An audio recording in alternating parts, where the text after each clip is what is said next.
Bonjour tout le monde, je me présente, je suis Éric Bourgault, je suis le président de la compagnie Escar Aménagement. Donc, je vous présente aujourd'hui un cas d'espèce à l'école Sainte-Marie à Drummondville pour vous présenter l'importance d'aménager une butte à glisser dans une cour d'école, surtout pour les régions dans le sud du Québec où les précipitations de neige sont parfois difficiles. Donc, juste avant de vous montrer la butte à glisser, on peut voir ici en arrière-plan un aire de jeu Escar de type parcours d'hébertisme. Et puis, on va descendre comme ça en bas. Je vais vous présenter la butte à glisser puis la classe nature qu'on a pu réaliser dans cette école-là. Donc, dans notre travail d'accompagnement chez Escar, dans les cours d'école particulièrement, souvent, on nous pose la question, qu'est-ce qu'on peut faire de différent dans les cours d'école pendant l'hiver? Souvent, les modules de jeu vont être fermés pendant la période hivernale, surtout à cause de la surface amortissante qui va être gelée en dessous, puis souvent les composantes sont un peu dangereuses pour les mitaines puis pour les bottes des enfants, donc on va se tourner vers des jeux beaucoup plus libres, des jeux créatifs pour essayer justement d'égayer la cour d'école pendant les récréations. Moi, ce que je suggère principalement, c'est l'aménagement d'une butte à glisser. Comme je le disais tantôt, dans le sud du Québec, les précipitations de neige ne sont pas abondantes, même de plus en plus avec les réchauffements climatiques. Ce qui va arriver, c'est qu'il va y avoir des périodes de pluie qui vont succéder aux périodes de neige, ce qui fait que parfois, quand on a des monticules de neige qui sont faits par les déneigeuses, bien, ça devient un peu dangereux même, et puis inutilisable pour aller glisser.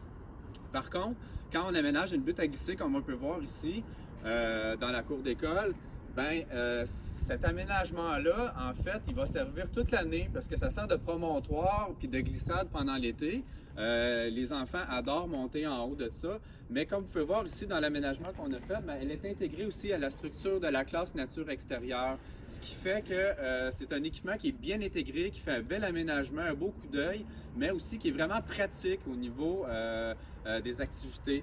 Et puis, la butte à glisser, ce qui est intéressant, c'est qu'aussitôt qu'il tombe une petite neige, c'est possible d'aller glisser dehors. Donc, pendant la saison hivernale, même s'il y a des redoux, on n'a pas besoin de s'inquiéter sur la possibilité ou non d'aller glisser. Souvent, c'est possible à la longueur de l'année, à la longueur de la saison hivernale.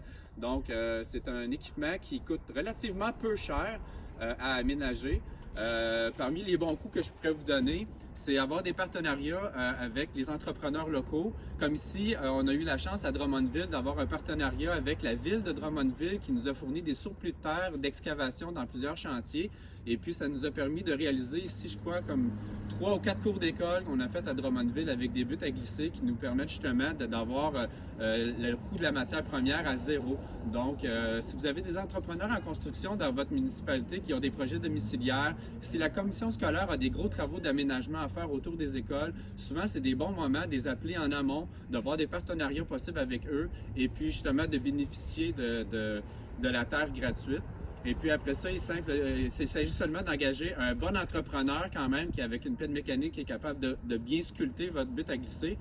Parce que comme vous pouvez voir ici, on a quand même plusieurs années d'expérience dans l'aménagement de butte et puis ça, c'est une version améliorée avec un sentier justement qui va grimper à l'intérieur de la butte à glisser pour justement canaliser les enfants pour qu'ils puissent monter toujours au même endroit et glisser. Donc, je vais me transporter de l'autre côté de la butte à glisser pour on va aller voir justement ce sentier. Donc, comme on peut voir ici, la manière qui est aménagée, la butte n'est pas très haute. Je vous dirais qu'elle a environ peut-être 15 pieds de haut maximum. Et puis, elle est faite en 2 paliers. Donc, on peut voir le palier supérieur ici avec une descente qui est beaucoup plus prolongée comme ça.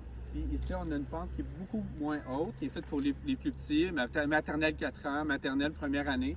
Donc, puis la plus grande butte pour les plus grands. Et puis, ce qui fait un peu la différence dans cette butte à glisser-là, c'est qu'on a aménagé tout le tour de la butte un sentier qui contourne la butte pour faciliter justement la grimpe, pour pas que ce soit trop à pic. Et justement permettre que ce soit le sentier officiel pour grimper en haut de la butte à glisser. Comme ça, il n'y a pas de chevauchement dans la butte. Les enfants glissent et grimpent à un autre endroit. Donc, ça ne crée pas de confusion, puis ça se gère beaucoup plus facilement. Alors, bonjour tout le monde. On est le lendemain de la première capsule. Comme vous pouvez voir, il est tombé un peu de neige à Drummondville. On en profite pour venir glisser en famille pendant la période du temps des fêtes.